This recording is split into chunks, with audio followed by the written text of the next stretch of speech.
Hello friends, in this lecture we will talk on gene therapy and their methods. In our previous lecture we have discussed about the gene therapy and their various type of strategies. Methods of gene therapy. There is two methods which is being used to carry out the gene therapy successfully. One is ex vivo gene therapy and the second one is in vivo gene therapy. In ex vivo gene therapy, it is a transfer of genes into patient cells outside the body, whereas in vivo transfer of gene directly to the cells inside the body of patient. So this is the diagrammatical representation of ex vivo therapy involves tightly regulate cellular manipulation in harvested cells. In ex vivo gene therapy, in this mode of gene therapy, genes are transferred to the cells grown in culture.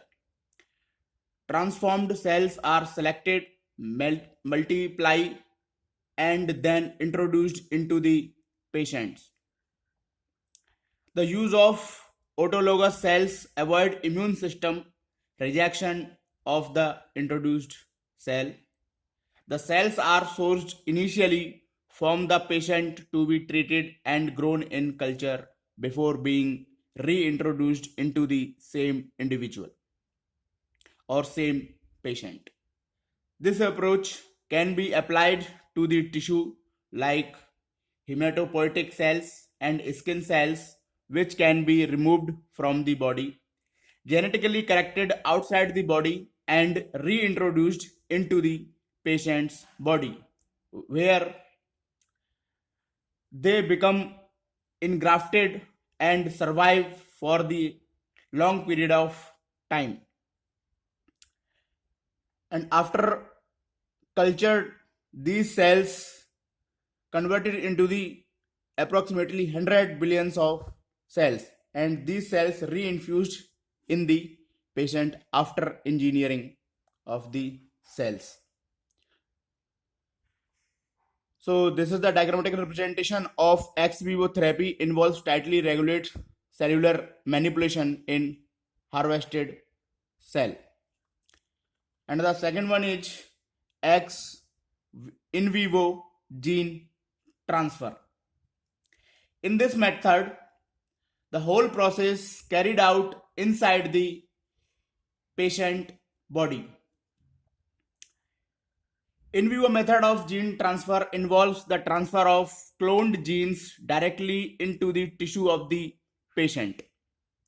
This is done in case of tissue whose individual cells cannot be cultured in vitro in sufficient number like brain cells, and or where reimplantation of the cultured cell in the patient is not efficient.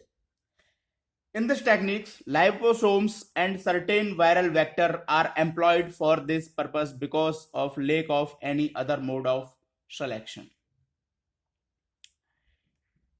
In case of viral vectors, such type of culture cells were often used which have been infected with the recombinant retrovirus in vitro to produce modified viral vector regularly.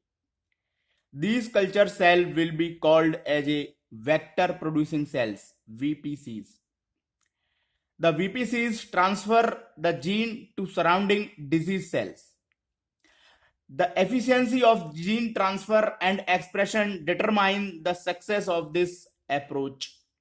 Because of the lack of any way for selection and amplification of cells which take up and express the foreign gene.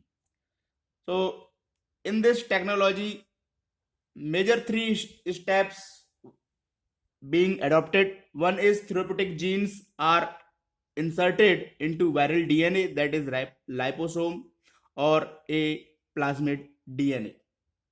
Second, genetically altered DNA is inserted into the patient body by direct tissue injection, or third one is